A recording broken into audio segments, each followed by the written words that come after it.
നമ്മുടെ ഉള്ളതൊരു മിസ്റ്റർ കുക്കറിൻ്റെ induction കുക്കറാണ്. Power on ആവില്ല, അതാണ് ഇതിൻ്റെ കംപ്ലൈൻറ്റ്. നമുക്ക് ഫ്യൂസ് ഒന്ന് ചെക്ക് ചെയ്ത് നോക്കാം. നമ്മുടെ ഫ്യൂസ് ഓക്കെയാണ്. ആദ്യം നമ്മുടെ AC വോൾട്ട് ഒന്ന് ചെക്ക് ചെയ്ത് നോക്കണം. നമുക്ക് 214 വോൾട്ട് 214 വോൾട്ട് നമുക്ക് വരുന്നുണ്ട്. ഇനി നമ്മൾ DC വോൾട്ടേജ് ആണ് ചെക്ക് ചെയ്യുന്നത്. 288 വോൾട്ട് ഓക്കെ ആയിട്ട് വരുന്നുണ്ട്. 288, 89 വോൾട്ട് വരുന്നുണ്ട്.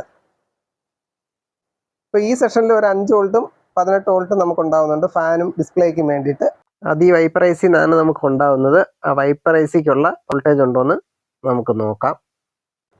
നമുക്കിപ്പുറത്ത് വോൾട്ടേജ് വരുന്നില്ല. അപ്പോൾ ഈ റെസിസ്റ്റർ ഓപ്പൺ ആണ്.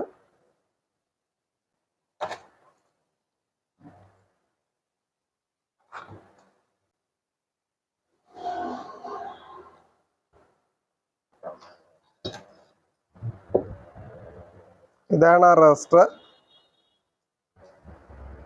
ഇവിടെ ഈ റെസിസ്റ്റർ ഓപ്പൺ ആണ്. നമുക്ക് പകരം അപ്പോൾ അവിടെ നമുക്ക് ഈ 22 ohms റെസിസ്റ്റർ ഉപയോഗിക്കാം.